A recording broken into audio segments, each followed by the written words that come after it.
don't know, the NFL is being sued by Brian Flores, Miami Dolphins coach. Yes, Ex-Miami Dolphins coach. Yes, ex-Miami Dolphins coach. T, give us the scoop on that. Yeah, so ex-Miami Dolphins coach Brian Flores has filed a class action lawsuit against the NFL and 3 teams. So the Giants, the Broncos, and the Dolphins. And he's accusing them of racial discrimination.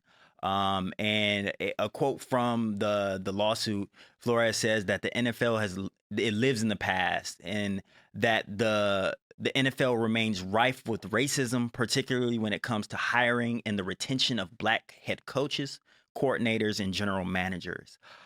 So there is one, actually soon to be 2, because I think Lovie Smith just got hired by the Texans, who was not even on their radar before this Brian Flores stuff came out, right? So, but that's 2 out of 32 NFL head coaches. And there's another one that just got hired. I think his name is like Mike McDaniels. He's from San Francisco, the 49ers, and he just got hired with the Dolphins. And they've been talking about how this guy's a black man. I really need y'all to see a picture of this guy.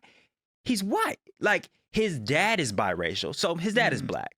His mom is some type of biracialness, but she's not black.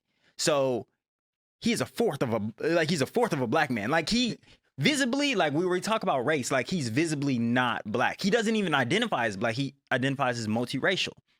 So it's the NFL is selling us on this diversity kick, right? And I think that that's truly the problem. And Flores also goes on to say that the NFL is racially segregated and it's managed much like a plantation. We've heard this from Colin Kaepernick. And that these 32 owners, who none of them are black, are profiting off of the labor of its players, which is 70% black. And we've talked about this time and time again, that there is this effort, like, in so many different ways, like, they're profiting off of these black bodies, right?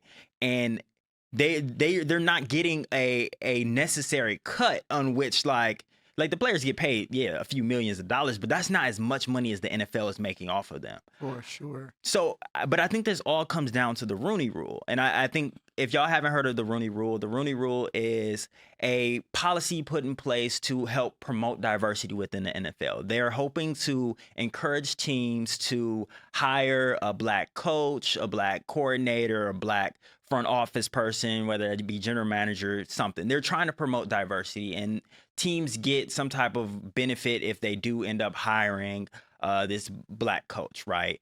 And it makes it that these teams have to interview them, but they don't have to hire them. And in turn, this is kind of where I think the problem lies. They're looking for diversity in the process, but not the diversity in the outcome. And I think that's... Say that again. They're looking for diversity in the process, not diversity in the outcome, right? Now, if they said that a team has to hire a black coach, that's completely different than saying you have to interview a black coach. Right. And Brian Flores, so in his lawsuit, he talks about how he went into an interview for the Giants, or he was going into an interview for the Giants, and that Bill Belichick texted him even before the interview, was like, hey, I heard you got the job. You're the man for the job. They really love you, this, that, and the third. And he texted the wrong Brian. He meant to text Brian DeBole or something. Yeah. Wow. And he's like, oh, my bad. Like, I messed up. And he hadn't even gone in, because he was like, Coach, you, like, oh, that's amazing. Like, I haven't even gone in yet. Like, wow. And then he was like, wait, do you know, like, which Brian are you talking to? And then I think Bill Belichick was like, oh, damn, I done fucked up. Right. So it shows you how this rule, in essence, like, it's supposed to incorporate diversity and it's supposed to give people a chance, but it just becomes like a formality. And I was thinking about this because I talked to my students about this, but they're athletes, so they really cared about this. I talked to my girlfriend about this, who's in higher education. I'm trying to figure out how to make it connect for people, and I realized that the conversation really has to come down to a case for affirmative action, right? I think that we have to understand that there are limitations to diversity as, like, our thing rather than equity. Right. And I think that when we're looking at diversity, it's just hoping that we can bring some people in to spice up this white flavor that we have. We're going to try to bring in a few black people here and there, a few Asian people here and there, a few women here and there. But we want to keep the thing what it always was. Right. But equity, we're looking to rectify injustices. And I think that that's where we need to move this conversation, because it's not just the NFL.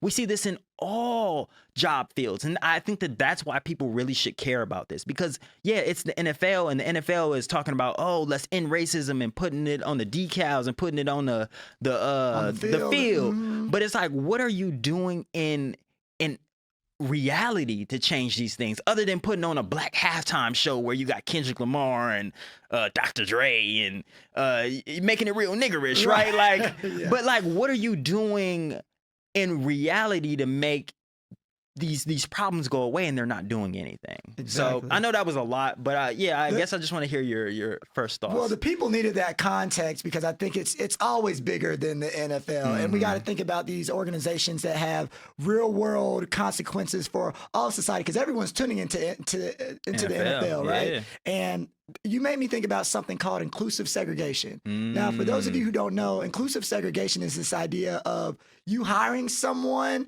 to make it look like you care about diversity, you care about equity and whatnot. But when you hire one person of color, for example, that means I don't really have to pay attention to people of color anymore, because you can't call me racist because I've hired that one person of color. It can work through any type of identity. You think I'm anti-Semitic? Let me hire one Jewish person, and now I don't have to pay attention to anything else, any other atrocities or problems that Jewish people might face in my company. Same thing with women, this, that, and the third. So when we look at the NFL, that's what it sounds like. But they can't even get to that point.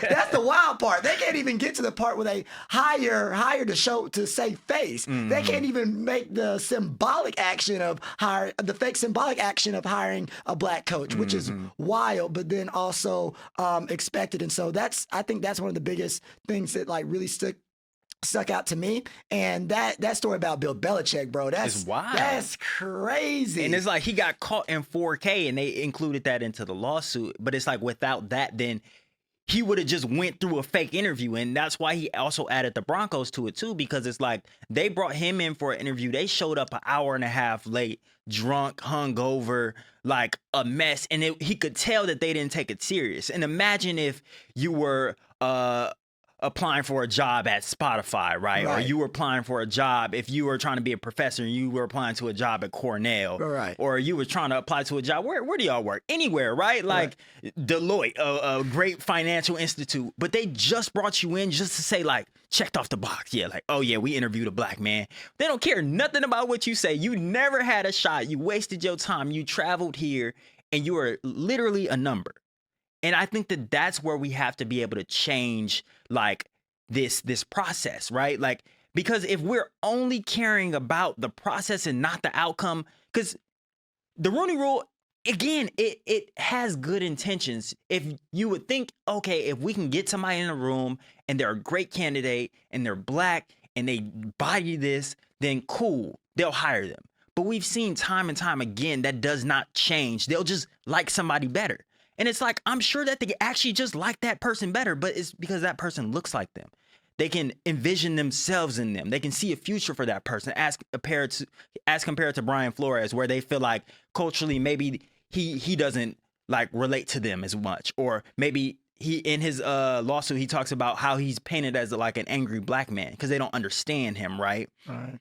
So I think there are so many things, and it's like, if we are not focused on equity through affirmative action, then I think that it doesn't really work. And I think that most people don't know what affirmative action is.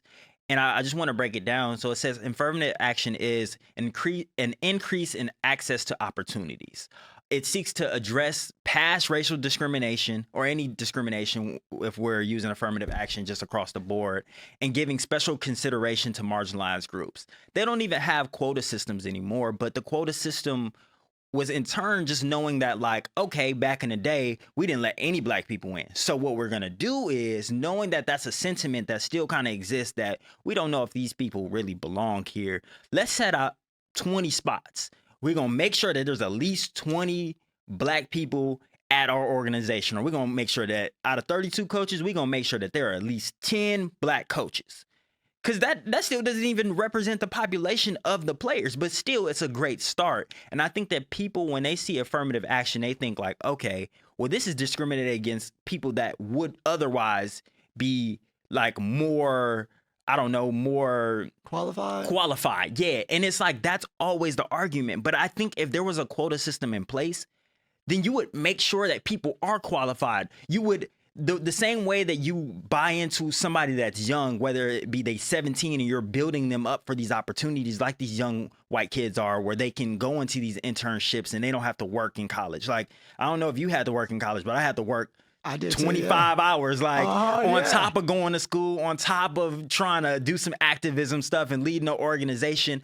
But it's like, I had to be phenomenal. Like, we have to be the best. And it's like looking at the NFL, like Mike Tomlin is one of the best coaches ever. Like, he's won a Super Bowl. He's never had a losing record. And you have to be that excellent to be considered when you're black. But when you're white, you can be Joe Schmo that knew Joe Schmo. And they was like, oh, yeah, we really like you. We're going to build you up. So by the time you're 32, then you're ready for this opportunity. Right. And I think that that's when there's a quota system, you would make sure that you're developing talent. You would make sure that these black kids at these inner city schools have the resources. So when they do apply to a Harvard, or they do apply to a UCLA, or they do apply to Cal State, LA, that they are ready to be on campus and that they won't struggle, because those spots are going to be those spots no matter what.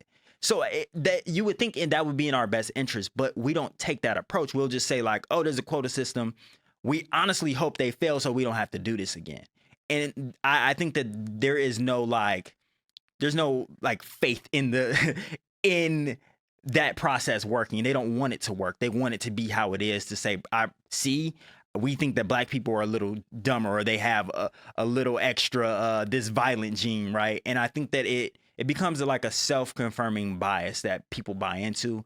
And I think that is at the heart why equity initiatives never really take off. Right, absolutely. And to your point, I think about the NBA and like, for those of you who don't know, Chauncey Billups, former NBA champion, he used to play for the Detroit Pistons. He is now the coach of the Trailblazers, and like, they're a horrible team in the West, right? But that's what black people get. It's like, you have to perform miracles. You have to perform miracles in sports if you're like a black coach and this, that, and the third, right? And so I totally get what you're saying in terms of what the NFL is doing. And I think there's an assumption with affirmative action that there aren't qualified minoritized people everywhere. Exactly. Right? If a black person, if a woman, if someone LGBTQIA plus gets into somewhere, there are a lot of qualified people of all different types of identities. It's not just straight white hetero cis white men. You know what I'm saying? And look, let's be real. When it comes to getting hired for a job, a lot of it is not necessarily what you know, it's who you know, it's how you interact with the people who are already in power. But here's the thing. There are some shucking and jiving and to be honest, there's some shucking and jiving black folks who would actually get along with these white NFL owners who are hiring them. So even with that being said, it's very interesting that all these folks who are getting all these opportunities are all white, because they all fit company culture. You know what I'm saying? Because even company culture doesn't always have to look one way in terms of actions and how you interact with people. That's true. But if you have an idea of what you want the person who mixes well with you to look like, that's where it becomes a thing. Mike and Tommy both play golf with us on the weekends. They both talk about stocks. You know what I'm saying? They both like talking about, finances and resources and this, that, and the third. But Tommy is white.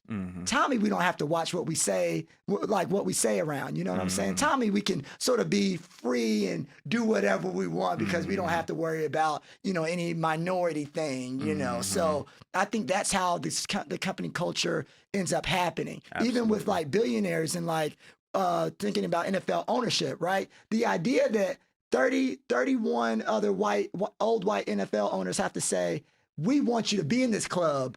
You know what I'm saying? Do you think they're going to hire the young black person who became a billionaire recently to be a part of that club? Why? Well, why not? Because at the end of the day, not only do you want someone to be able to socialize with you and understand you on a social level, you want them to look like you, because there's power in being white in that sense and connecting through your whiteness. Absolutely. And that's the unfortunate part in reality of it all. So I think the NFL has to set some more boundaries Absolutely. for itself. It needs to take a hard look in the